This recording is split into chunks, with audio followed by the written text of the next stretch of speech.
بسم اللہ الرحمن الرحیم۔ السلام علیکم۔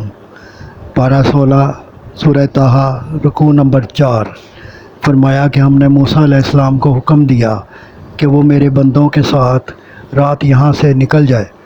راہ میں بحر کلزم آئے تو پانی پر عصا مارے، راہ بنے تو اس سے چل کر آگے بڑھے۔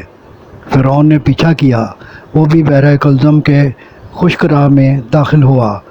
فرعون اور اس کا لشکر درمیان میں تھے کہ موسیٰ علیہ السلام پار پہنچ گئے تو پانی مل گیا، اور یوں فرعون لشکر سمیت سمندر میں ڈوب کر تباہ ہو گیا۔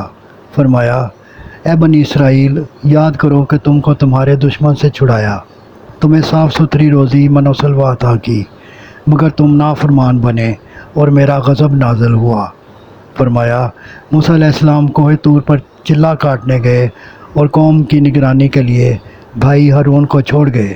بعد میں قوم نے سونے کا بچڑا پوجنا شروع کر دیا جسے سامری نے بنایا۔ اللہ نے وحی کے ذریعے موسیٰ علیہ السلام کو مطلع کیا کہ قوم شرک پرستی میں مبتلا ہو گئی ہے۔ واپس لوٹے، قوم کو اللہ کے احسان بتائے اور کہا کہ وہ مشرکوں کی باتوں میں آ کر شرک میں مبتلا ہو گئے۔ صدق اللہ العظیم۔ آپ سے گزارش ہے کہ چینل کو سبسکرائب کر دیں اور گھنٹی کے بٹن کو دبا دیں۔ دعا ہے کہ اللہ تعالیٰ آپ کو صحت و تندرستی والی زندگی عطا فرمائے۔ آمین آمین آمین یا رب العالمین۔